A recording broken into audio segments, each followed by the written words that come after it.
It's October, and well, everyone's talking about ghosts and monsters. We're diving into something even scarier, because this stuff is every day. This is everyday real stuff that happens that you don't see. It's not just the preservatives you should be scared of or any of the food stuff. It's what's behind the labels, behind the screens, and right in front of your face, hidden in plain sight. We are talking about multiple topics today. I'm Sue, I'm your host, and let's get on with it. So let's talk about what I call media mirror tools, where all the news outlets are fed into computers to get the true, actual news.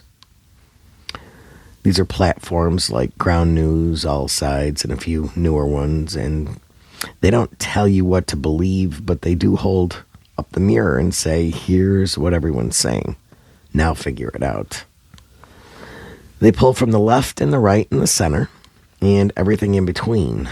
They're not perfect, but they're trying to give the audience some raw material to work with instead of feeding them a pre-chewed narrative. The upside, they do reveal how stories are shaped by bias stuff. You get to see how the same headline is twisted, or should we say sanitized, depending on who's talking, right? They help break the spell of tribal media bubbles, if you let them. The downside, some of them still lean without admitting it. Others just dump all perspectives in front of you and walk away, even if one of those perspectives is totally unhinged. There's also the issue of the algorithmic sorting, what you're shown, and might still favor your past leanings. So even balance tools can turn into echo chambers if you're not really paying attention. Here's a real problem. Every political party wants your loyalty. They want you to think their way, vote their way, and speak their language.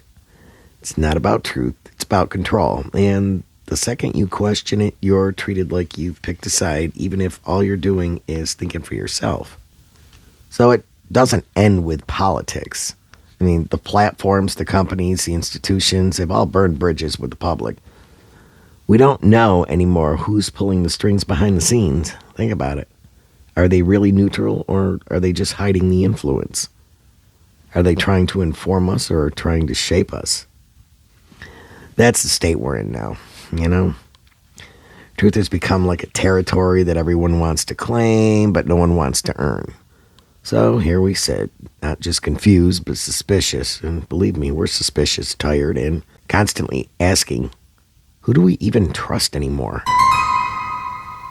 To really understand how media got this way, you've got to go back to something called the Fairness Doctrine.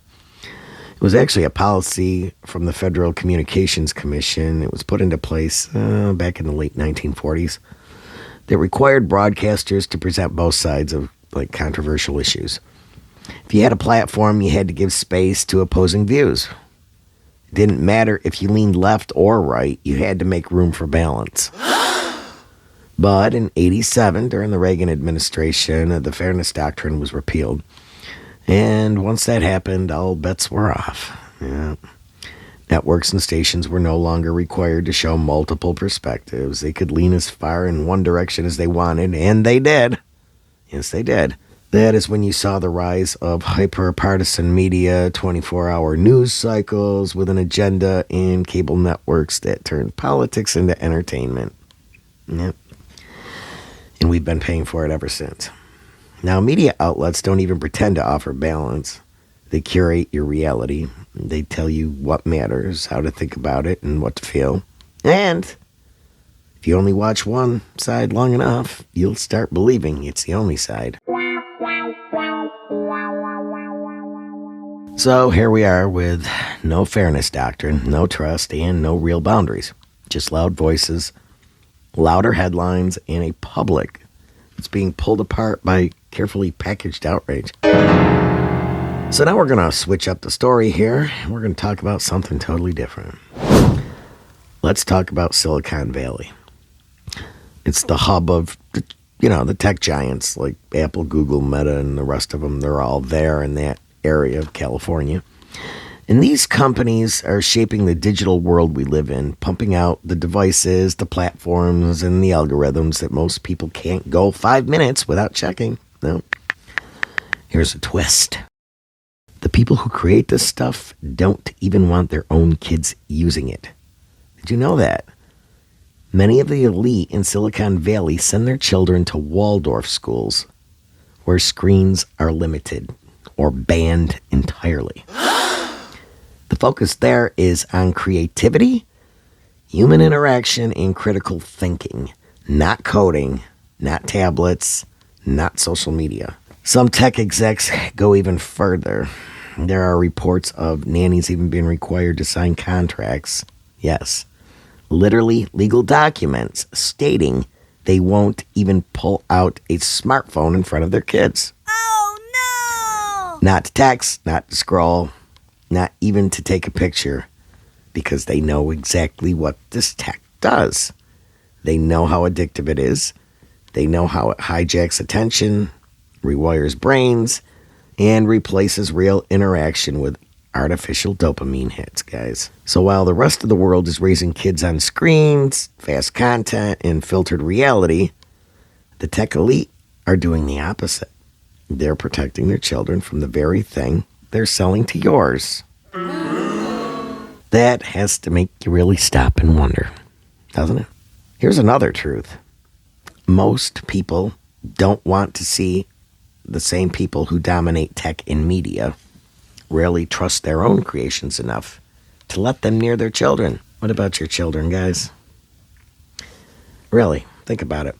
They build the algorithms, the platforms, the attention traps, and the news systems, and they quietly make sure their own lives are insulated from it. Waldorf schools, nanny contracts, no phone zones in their homes. These are safety nets of hypocrisy because they know exactly what the machinery does. They know how addiction is engineered. They know how narratives are spun and controlled. Now, you layer on top of that the fact that the media ownership is collapsing into fewer hands. In America, a handful of conglomerates now control most major outlets, so what looks like choice is often just illusion. That means the architecture of truth is being shaped by a tiny group, some of whom are also building the platforms you use and also setting the narratives that you see. So, when one of these media mirror tools steps forward and says, hey, here's what's out there from all sides, you decide, and you have to ask, who built the mirror? Who owns the walls? And who gets to clean off the fingerprints? Think about it. And while we're at it, here's another truth. The same people who dominate tech and media also enjoy healthcare most people can't even imagine. And they don't want you to have it. Okay? Let's start with this. The wealthy don't use health insurance like the rest of us. Many corporations run by the elite create self-funded health plans. That means the company, not a third-party insurer, pays the medical bills directly. And when you control the plan, you control the rules. These plans are exempt from state insurance regulations, which means they can customize coverage, skirt oversight, and quietly build a tiered system. One for executives, one for everybody else. You ever hear about executive health plans? Probably not, right? Probably haven't because they're buried in fine print or locked behind corporate walls.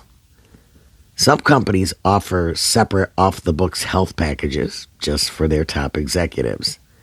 These aren't HMO plans. These are direct access to elite clinics, experimental treatments, and priority scheduling most people will never see. One company gave its CEO access to a private diagnostic clinic in Switzerland, while its lower-tier workers were stuck in the network waiting 6 weeks for a basic MRI. Sound familiar? Same company, two worlds, and the board called it justified compensation. So no, it's not just about money that they can pay. It's about systems they control and how they bend the rules for themselves while locking down access for everyone else. They tell the public what's affordable, what's covered, and what's good enough, all while quietly living in a completely different healthcare reality. So here's another one, and this one I was thinking of because of my son when he was in school, and he brought things home, and I was like, whoa, some information. So we're going to step back in time, but this is what's going on now. So now let's talk about food. You walk through the grocery store thinking labels mean something natural, no artificial ingredients, organic, clean. But here's what they don't tell you. The government has a defect tolerance level. That means your food can legally contain insect fragments, rodent hairs, maggots, mold, mealworms, fly eggs, you name it, as long as it doesn't cross the set limit. 100 grams of chocolate, my favorite, that's allowed to have up to 60 insect parts. A quarter cup of cornmeal can have 50 insect fragments and whole bugs. Tomato juice, you're allowed fly eggs and maggots. Canned mushrooms can have mold and mites. These are facts, okay? They are printed in black and white in FDA documents most people will never read. And no, they don't have to list that on the label. So, while they regulate how many milligrams of a vitamin that we are allowed in a supplement, they say nothing about the legs, wings, or eggs tucked into your pantry. The elite don't eat from these shelves. They eat imported, pre-tested, farm-to-table perfection. Meanwhile, they normalize things for the rest of us, and they would never serve that at their own table. It's not about bugs. It's about truth, guys. About how they manage the perception of safety and quality while hiding the real standards behind paperwork that nobody questions. They say the labels tell the whole story, but when it comes to what you're eating, again, we're lied to. So all in all, with all of these that we've talked about and discussed, they'll say it's safe. They'll say everything's always normal. But the scariest part isn't what they're telling us. It's what they're not.